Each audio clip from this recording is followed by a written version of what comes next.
All right.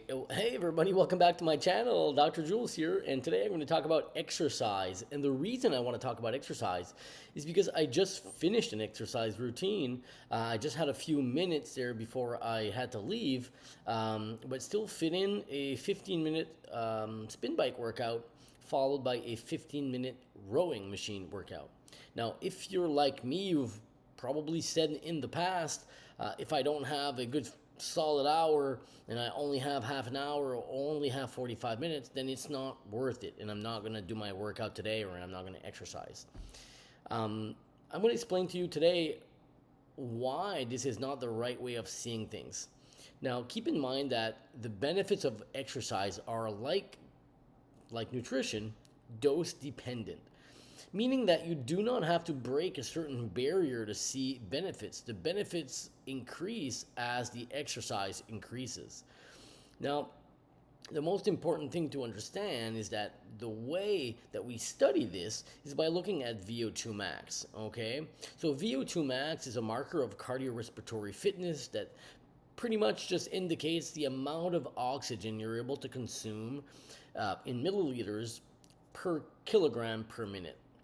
So let's say we can give you a number, and a great number would be 50, 60, 70, and a lower number is associated with lower cardiorespiratory fitness or being less in shape. And I want to talk about how VO2 max and these markers of cardiorespiratory fitness affect longevity. Now, I often talk about when I talk about lifestyle, I often talk about nutrition and kind of leave out the whole exercise part of it. But exercise plays a huge part in my life, and I want to make sure that I talk about it here as well. I'll give you an example of how exercise affects your health and longevity.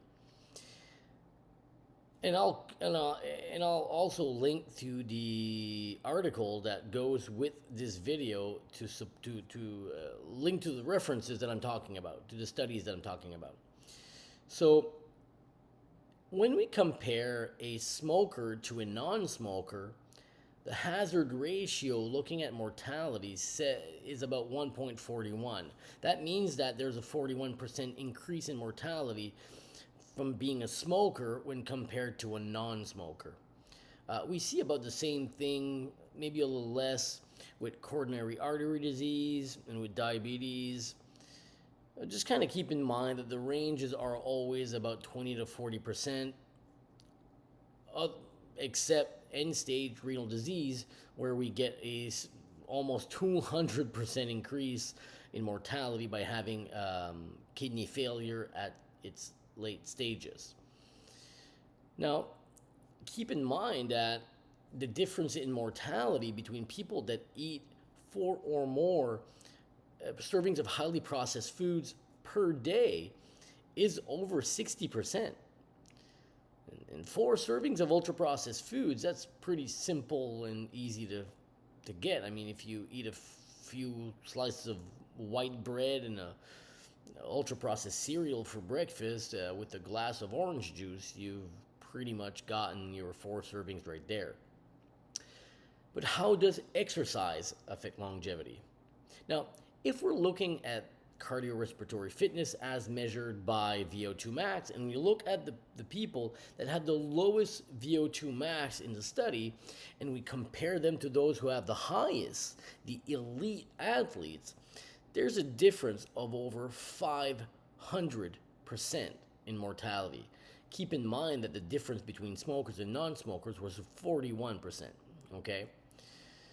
So you could answer, or you could respond by saying, well, I'm never going to make it to an elite level, and being an elite athlete is not my goal. And to which I would reply, well, then let's look at the people that are at the lowest VO2 max and compare them to the next group, the below average group.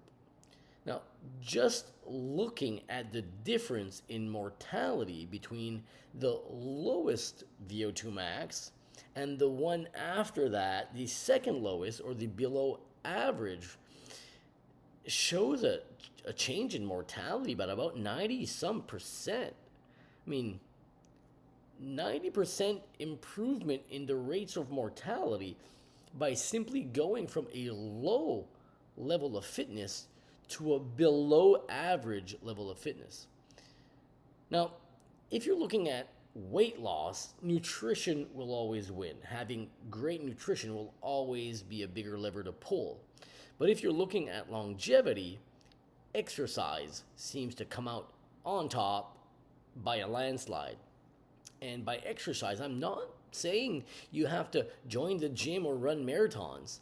Simply putting on a pair of shoes and getting off the couch for maybe a 2 to 3 times per week. You go for a walk, a brisk walk for 15 to 20 minutes, and that might improve your VO2 max to a point where you go from the lowest category of VO2 max to the below average one, and that might help you reduce your mortality by 90 some percent.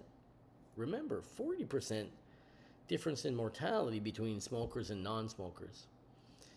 So exercise seems to be a very powerful tool, even when it's done in small quantities.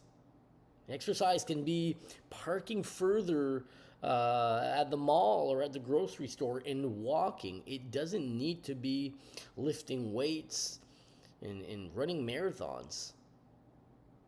So what I'm saying here is that try to find an exercise that you like doing. People often ask me, what's the best exercise to get in shape or to get healthy?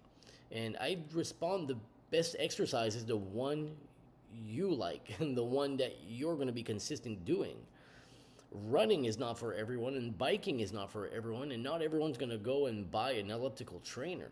Now, if you're worried about wear and tear on your joints, or you're overweight and jogging seems to be very difficult for you or painful, yeah, a spin bike might be super useful. An elliptical trainer might be as well. But all you really need is a pair of shoes. So the biggest bang for your buck in terms of improving health is simply going from the couch to a brisk walk a few times per week. That's your biggest bang for your buck in terms of reducing mortality. The curve that shows VO2 max, and as VO2 max increases, the response in longevity or mortality is logarithmic. That means that it tends to plateau at the end. So going from a above average athlete to an elite athlete will just change your mortality by a small percent. But going from doing nothing to doing something, you'll have a steep rise in survival, and then it'll tailor off at the end.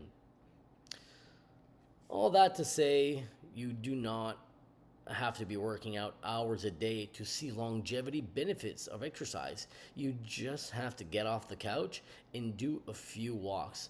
Now, easier said than done. I do recognize that people have lives. But just think about what are the ways or the things that you could do to be more active that doesn't cause too much friction in your life. Maybe you just park further away at the store or at work. Maybe you go for a walk during your lunch break. Maybe you talk to a friend and you see how to kind of rope them into your exercise routine.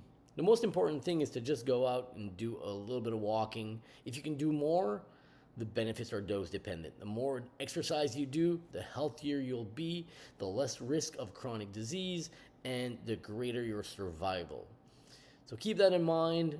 There are not many things that are absolutes in medicine, but two things are: the more calories that you get, or the more of your percentage of calories that you get every day from whole foods and whole plants, the longer you live and the lower your rates of chronic diseases.